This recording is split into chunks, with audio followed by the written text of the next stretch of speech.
Confinement con, jour 3. Donc aujourd'hui, hier je vous ai parlé de Mystère à Saint-Jacques et je vous ai dit que le confinement ça pouvait être pas mal parce que ça pouvait permettre de binge-watcher sans trop culpabiliser les séries qu'on avait ratées. Et donc aujourd'hui, je voulais vous parler justement de Netflix parce que finalement, regarder des séries c'est facilement possible aujourd'hui. Et même si vous n'avez pas Netflix, mine de rien, c'est pas si cher que ça. Alors je parle de Netflix, il y a d'autres systèmes aussi qui existent, d'autres services, et peut-être que j'en parlerai dans cette série. Mais par exemple, Netflix, c'est 8 euros l'abonnement le moins cher et 16 euros l'abonnement le plus cher. Qu'on se le dise, pendant encore un mois, vous n'allez pas aller au cinéma. Donc autant ne pas aller au cinéma, dépenser l'argent qu'on aurait mis là dans un service de vidéo comme Netflix par exemple. Vous avez OCS, c'est entre 10 et 12 euros. Amazon Prime, peut-être que vous l'avez déjà. Si vous avez un compte Amazon Prime, vous avez un service de vidéo aussi qui est offert, entre guillemets, avec. Il y a aussi un pass Canal Plus série à 7 euros. Il y a Disney Plus qui va sortir bientôt avec tous les Disney. Donc, il sort le 24 mars, je crois. C'est 7 euros par mois ou 70 euros si on le prend à l'année.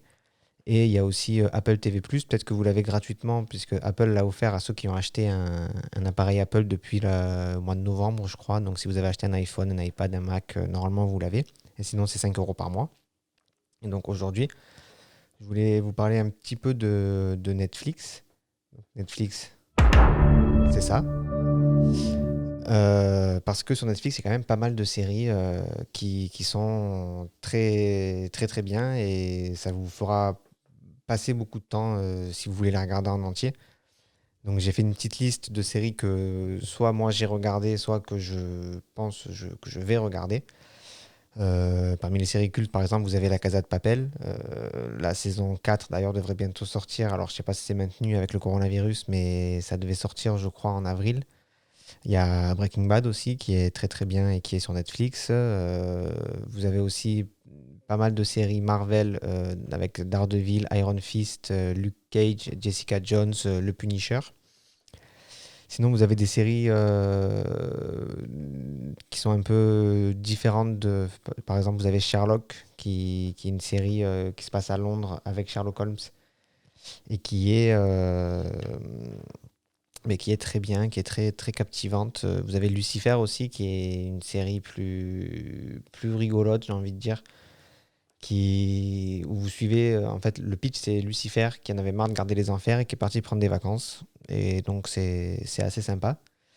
Après, comme séries qui sont récentes et qui sont assez drôles, vous avez par exemple Huge en France. C'est la série de Gad Elmaleh qui explique comment lui, il a vécu la transition quand il est parti vivre aux États-Unis et que du coup, lui, il est huge en France, mais aux États-Unis, personne ne le connaît. Il y a Family Business aussi, je crois que la saison 2 est en cours de tournage ou le tournage est terminé. Family Business, c'est avec Jonathan Cohen et Gérard Darmon. Et en fait, c'est une famille de bouchers qui va se mettre à vendre de la drogue. Donc, c'est assez sympa. Après, vous avez des séries cultes aussi, comme Friends, How I Met, Big Bang Theory. Et vous avez des séries que moi, j'ai pas encore regardées, mais pourtant qui sont regardées qui ont été vues par des millions de gens. Vous avez par exemple Walking Dead, qui est sur Netflix. Vous avez House of Cards, où moi, j'ai commencé à regarder, mais j'ai jamais fini. Donc, peut-être que là, du coup, je vais pouvoir m'y remettre. Et sinon, une série que moi, j'ai découverte par hasard dans l'avion, en allant à Strasbourg. Quelqu'un était assis à côté de moi, c'était un Allemand qui regardait cette série, ça s'appelle Altered Carbon, et qui a l'air pas trop mal.